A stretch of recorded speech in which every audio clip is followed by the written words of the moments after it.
কড়া প্রশ্ন দিয়ে ফোন করছি বারবার। যে কথা বলা হচ্ছে যে মিন্টু সাহাজির কাছে জনসমর্থন আছে, কিন্তু যে জনসমর্থন আছে তারা শেষ পর্যন্ত মিন্টু সাহাজির সঙ্গে থাকবে তো? সময় কথা বলুন। বিদেশ আনিসুর রহমান বিদেশ তিনি বারবার বলছেন যে দেগঙ্গা কেন্দ্রের যে ৩৮,০০০ ভোট গতবার বিজেপির ভোট বাক্সে পড়েছিল, সেক্ষেত্রে দাঁড়িয়ে সেই ভোট কিন্তু তার কাছে আসবে এবং তিনি বলছেন সনাতনী ভোট কিন্তু তার দিকে আসবে। আপনি কিভাবে দেখছেন? দেখুন, সে যদি সবটাই একেবারে জ্যোতিষীর মতো বলে দেয়, আমাদের তো কিছু বলার নেই। সময় কথা বলে।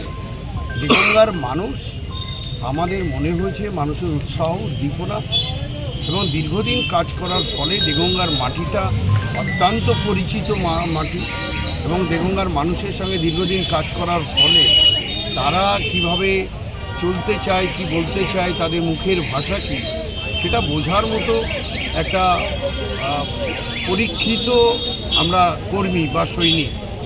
সেজন্যে আমার মনে হয়েছে যে কথাগুলো বলছে, সে কথাগুলো 29 তারিখে মানুষের গণদেবতা যে ভোট দেবে, সেই ভোটের নিরিখে 4 তারিখে রেজাল্টের উপরে বলবে কে কোন দিকে আছে না আছে, সেটা ফল প্রকাশের পরে বোঝা যাবে। তিনি এও বলছেন এসআইআর রুখতে যে জনমানব বিশেষ করে সংখ্যালঘু অধ্যুষিত অঞ্চলে তারা আতঙ্কে রয়েছেন এবং তারা বিজেপিকে রুখতে এককাট্টাভাবে মমতা বন্দ্যোপাধ্যায়কে ভোট দেবেন। আপনি দীর্ঘদিন তৃণমূলের ছেড়ে থেকেছেন, কীভাবে দেখছেন? দেখুন, আমার নেতা মির্জাদা নওশাদ সিদ্দিকী সাহেব তিনি বলেছেন প্রথম থেকে এসআইআর নিয়ে তিনি আন্দোলন করছেন, লড়াই করছেন। সবচেয়ে কথা, তিনি পিছিয়ে পড়া মানুষের জন্য লড়াই করছেন, একেবারে আদিবাসী তপশিলি মানুষের জন্য তিনি লড়াই করছেন এবং তার প্রতি একটা মানুষের আস্থাশীল হয়ে পড়েছেন এই বাংলার মানুষ।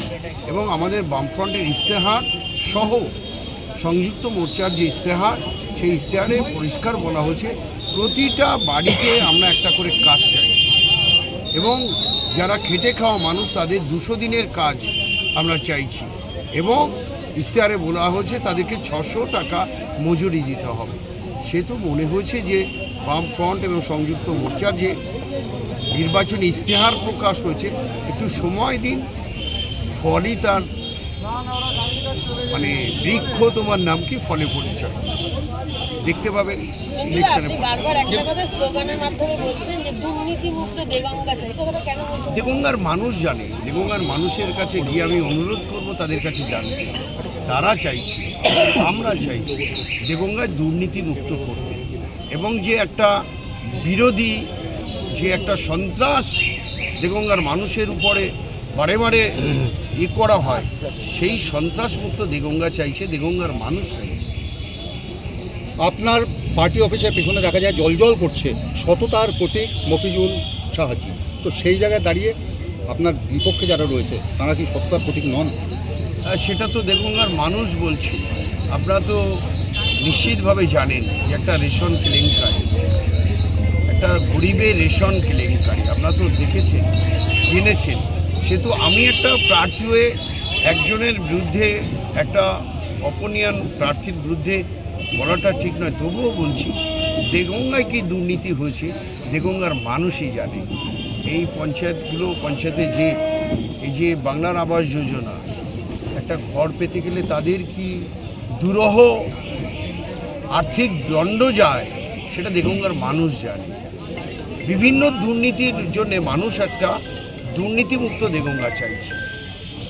আর্সেনিক, দাদা আর্সেনিকের কথা বলতেই হবে আপনাকে, কারণ দেগঙ্গা মানেই আর্সেনিকের প্রভাবের কথা। আমাদের আর্সেনিক মুক্ত পানীয় জলের আমাদের ব্যবস্থা করার জন্য আমরা বদ্ধপরিকর। বিশ্বনাথপুর যে স্বাস্থ্য কেন্দ্র রয়েছে, এই স্বাস্থ্য কেন্দ্রটা আপগ্রেড করা, যেখানে গরিব মানুষ অনেকেই বারাসাতে আসতে, কলকাতায় যেতে তাদের অনেক সমস্যায় পড়তে হয়, অনেক গরিব মানুষের। সেই রুগীদের কল্যাণের জন্য আমরা স্বাস্থ্যকেন্দ্রটা ভালো করতে চাই এবং চাকলায় যে আমাদের স্বাস্থ্যকেন্দ্র আছে, কলসুরে উপস্বাস্থ্যকেন্দ্র আছে, সেগুলো আমরা ভালো করে আপগ্রেড করতে চাই। তৎসহ শিক্ষা স্বাস্থ্য ব্যবস্থাটা আমরা জোর দিতে চাই এবং কৃষকদের জন্য আমরা চিন্তাভাবনা, ওখানে একটা কৃষকরা যে কষ্ট করে ফসল ফলায়, যথাযথভাবে বাজারে দাম পায় না, একটা কোল্ড স্টোর করে সেই তারা স্বল্প ব্যয়ে কোল্ড স্টোরে রেখে বাজার মূল্য যখন বাড়বে আবার বাজারে বিক্রি করে তারা আর্থিকভাবে সচ্ছল হবে, এগুলো আমরা মাথায় রাখছি। আর দেগঙ্গা কিন্তু হাতের সেলাই এবং এমব্রয়ডারিতে অনেক কাজ আছে।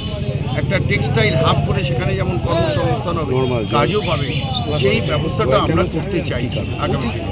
নিশ্চিতভাবে আমাদের এগুলো অনেক পরিকল্পনা আছে, আপনাদের কাছে বিস্তারিতভাবে পরে জানাবো। কেন আনিসুর রহমান নয়? সে তো উপস্থিতি, মানুষের উচ্ছ্বাস উদ্দীপনাই তো প্রমাণ করে যে তারা কি আশা করছে বা কি ফল হতে পারে। আমরা তো মনে করছি দেগঙ্গার মানুষ বলছে সময়ের অপেক্ষা। দাদা, কেন আনিসুর রহমান নয়? কেন তরুণকান্তি ঘোষ নয়? কেন মিন্টু শাহজি? কেন আইএসএফ? কেন বিজেপি নয়? কেন তৃণমূল? কেন জয়ী হবে? দেখুন, দেগঙ্গার মানুষ একটা আস্থাশীল মানুষ চাইছে, ভরসা করতে পারে, যার মধ্যে কোনো দুর্নীতি নেই, অসতের চিহ্ন নেই।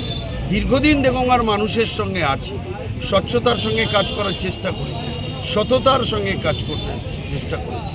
সেই জন্য মানুষ আস্থা রেখেছে নওশাদ ভাইজানের প্রতি, যেমন আস্থা রেখেছে, এবং বামফ্রন্টের যে আন্দোলন, যে লড়াই, সংযুক্ত মোর্চার দেগঙ্গার মানুষ তার উপরে আস্থা রেখেছে বলেই আজকে এই মানুষের উচ্ছ্বাস উদ্দীপনা। নিশ্চিতভাবে সেটা ইভিএম মেশিনে প্রতিফলিত হবে এবং দেগঙ্গা থেকে তৃণমূল মুক্ত হবে, আইএসএফ জিতবে। মানুষ মুখিয়ে আছে, মানুষ সুখিয়ে আছে 29 তারিখ এবং আমি দেগঙ্গার মানুষের কথা বলবো যে হার জিত নিশ্চয়ই থাকবে। গণতান্ত্রিক উপায়ে মানুষের ভোট দেওয়ার অধিকার আছে। দেগঙ্গার মানুষ নিজের ভোট নিজে দিই। আমরা কোনো মানুষের গণতন্ত্র অধিকারকে কেড়ে নিতে চাই না। দেগঙ্গার মানুষকে বলবো, প্রার্থী হয়েছে, দেগঙ্গায় যাতে শান্তিপূর্ণভাবে নির্বাচন হয়, দেগঙ্গার কোনো মানুষের যাতে এক ফোঁটা রক্ত না ঝরে, কোনো মায়ের চোখের জল যেন না পড়ে, কোনো আমাদের পরিবারের মানুষের চোখের জল না পড়ে। আমি দেগঙ্গার মানুষের কাছে বলবো, মানুষের নিজের ভোট নিজে দিক। আমরা কেন মানুষের কাছে যেতে ভয় পাচ্ছি? কেন মানুষের কাছে যেতে ভয় পাচ্ছি? মানুষ যে রায় দেবে দেগঙ্গার মানুষ, সেটা আমাদের সকলের উচিত মাথা পেতে নেওয়া, মাথা পেতে সেটাকে সম্মান দেওয়া। সেহেতু দেগঙ্গার মানুষকে বলবো, বিনা রক্তে এই নির্বাচনটা যেন শান্তিপূর্ণ নির্বাচন হয়। ধন্যবাদ। এটাই দেগঙ্গা মানুষের কাছে আমি অনুরোধ করব এবং আমি অ্যাপিল করব। ধন্যবাদ।